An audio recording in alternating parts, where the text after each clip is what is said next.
Gender identity ideology, or gender ideology, is a political attack on radical feminism.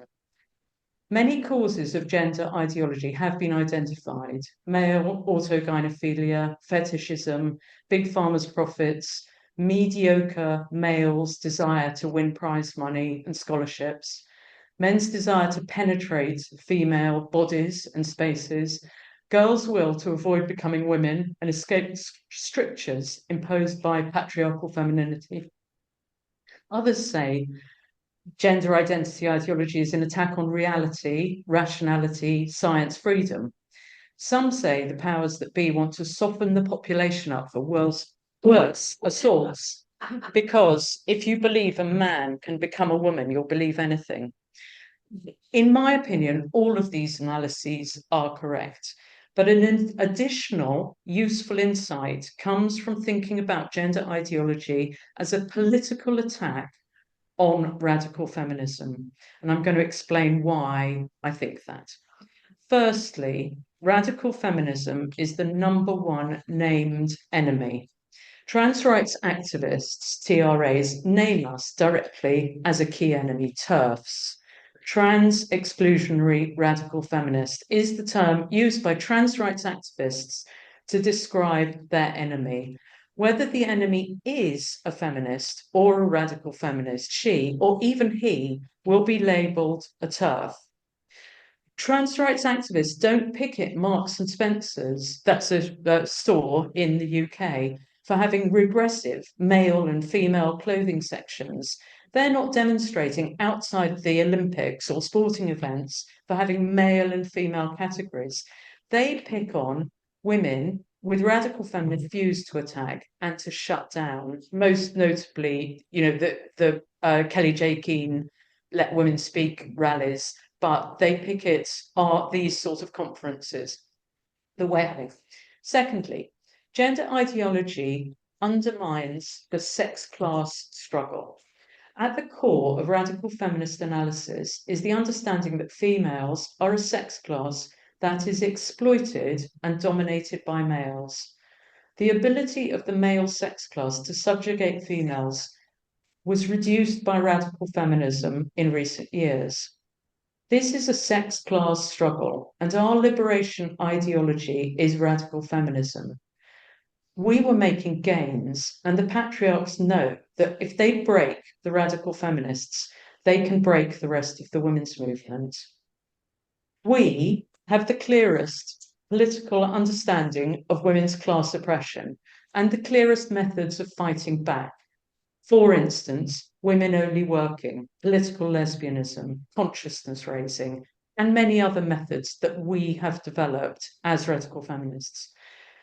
A central part of the Thatcherite political project in the 1980s was to break the miners in Britain, the strongest force of the organised working class. Radical feminists are the sex wars miners, the strongest, best organised, toughest fighters in our class. Like that great miners' strike in the 1980s, we radical feminists are part of a wide class struggle fought on many fronts by our sex class. And the attack on us is an understanding that we're an incredibly strong part of that struggle. Thirdly, gender ideology causes consciousness reduction. Some assaults on women are direct physical attacks with the aim of making females compliant to patriarchy. For instance, a woman who leaves the Christian church could be ostracized or physically attacked or cut off or assaulted for leaving. This could make her rejoin and would act as a warning to other women.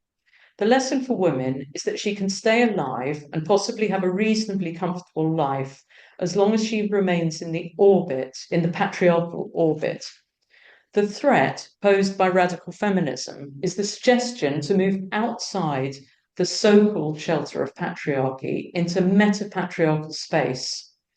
In this ideological political war, ideas count. Attacking the idea that you can move outside patriarchy is useful. Consciousness raising groups suggested to many women the possibility of leaving violent husbands, becoming a lesbian, living separately, or being women-centered. Gender ideology is a form of consciousness reduction. It reduces women's consciousness or understanding or ability to see our own oppression. It makes it taboo to say that women are oppressed by men. We see that in widespread actions of men demanding that women not talk about the oppression related to our bodies. They always personalize it. I feel triggered or sad, but the surrounding supporters of patriarchy act politically to support their upset. Fourthly, gender ideology means men can speak for women. A massive point that radical feminists established is that women should speak for ourselves. We also established a class understanding and class solidarity. When a woman gets into a position to speak, other women feel it. Even if we didn't like Margaret Thatcher's politics, at least she was a woman, and that meant something. We know women are linked via our common sex class oppression. Gender ideology means that men can speak for women again. Men are being appointed as women to speak for women, and this is a huge gain for men and for the patriarchy because, for instance, they can say that women love anal sex or get physical pleasure from anal sex, or indeed anything that suits the male sex class. Now, I think people might have a better list here, but I'll just do the best I can. The big four radical feminist issues are prostitution, porn, surrogacy, and violence against women. Gender ideology is allied with and lines up in direct opposition to those radical feminist big four. And that again indicates that this ideology is a direct assault on radical feminism. Next, gender identity ideology boosts the rate of profit. So sometimes it's monetized profit.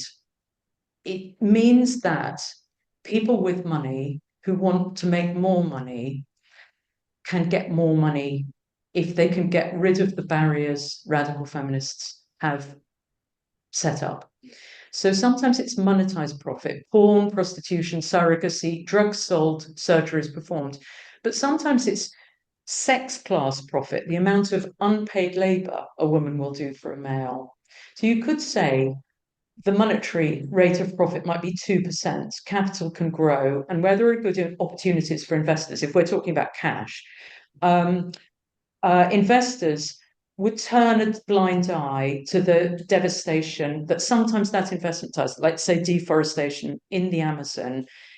People will think, we'll make a profit on it, we'll turn a blind eye to the devastation.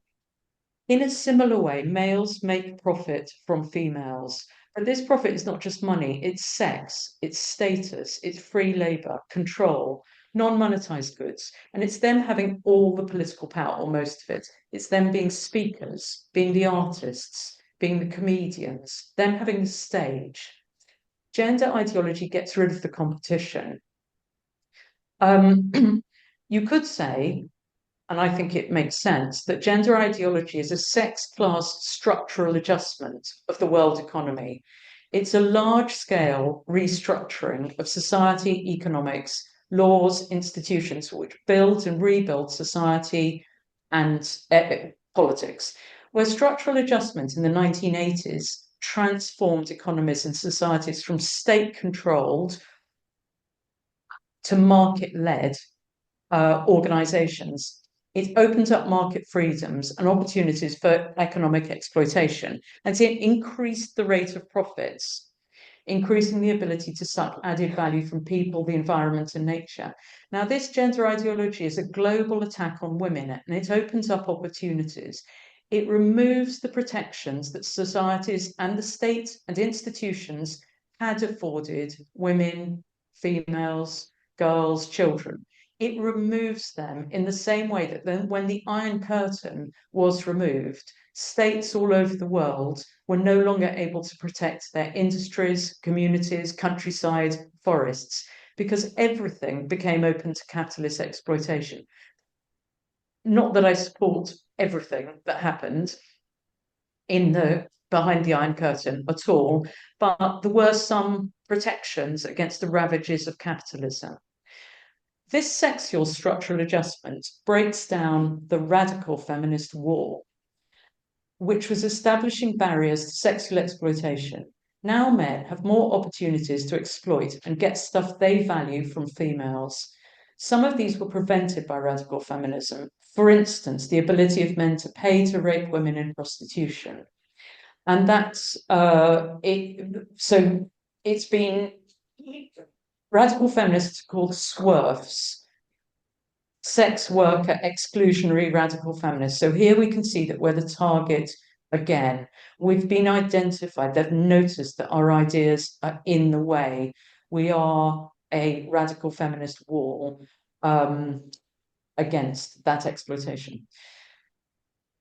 Another issue is that in opposition or in direct contrast to the suffragettes who got a foot in the door, getting women a say, being able to help shape society, radical feminists are now getting shown out by the back door, being excluded from society, decision-making at every level, and are vilified as well. It's like the witches being vilified for being healers and said to be allied with the devil. The expulsion of the turf, the expulsion of radical feminism from women's consciousness is also happening. So it's not just radical feminists, it's the idea that you could have those ideas that's being expelled. We've seen the expulsion of turfs from institutions. We're not being expelled from a country because as women, we have no country. We're being expelled from public life, and that suits the male sex class very well.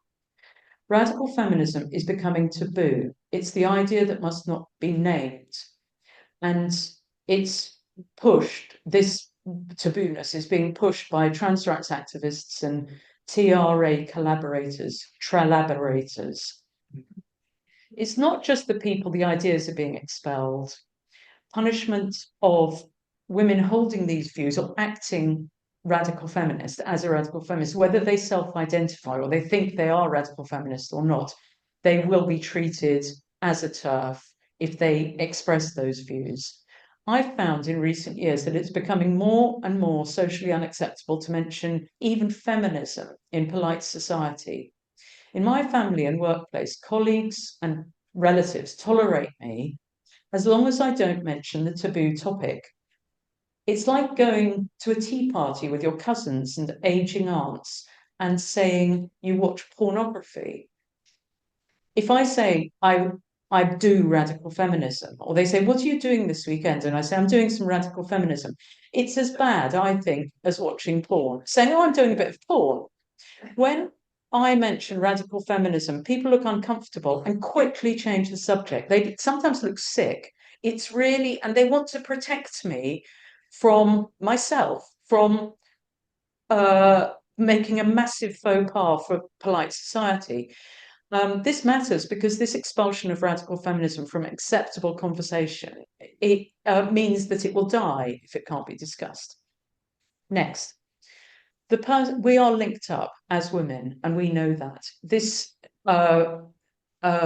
gender ideology has brought up a lot of questioning about what it means to be a woman. We know that we're linked and the personal is political. When a woman is assaulted in a dark alley, radical feminists have said that she's being assaulted not because she is a person, like say Joe, or an individual. She's assaulted because she is a woman, because she belongs to the sex class. It's a form of terrorism against women. Once we got that understanding that the assaults on us are not just personal or not even necessarily personal, they're political, we became more fully linked to all females. This understanding is fragmented by gender ideology. It's the privatization of feminism or being, our understanding of being who we are. So instead of feeling that we are part of a big movement of women, we're being told that we're private individuals. Gender identity tells us there's no such thing as female society. We're just feminine individuals. Gender ideology lets a man who represents all men into women's groups, organisations, but demands that we don't acknowledge it. So, gender ideology is illogical nonsense, but it has not stopped states, institutions, businesses, media outlets adopting it and supporting it. They've chosen to do it because it does something it does not say on the tin. So it's not on the tin. Gender ideology purports to be progressive, but its impact is to push women onto the back foot and reopen opportunities for males to dominate and exploit us. The useful thing about transgender ideology for the male sex class is it dissimulates, it hides what they're up to, their real intentions. They can look progressive and say that they're supporting the poor, long-suffering gays or whatever. And they can even take the virtuous line of saying they're breaking down gender stereotypes, but the true effect of that action is to silence and disempower women, allow more access to female bodies, more exploitation of women, more silence from women, more jobs for themselves, and getting rid of those pesky radical feminists.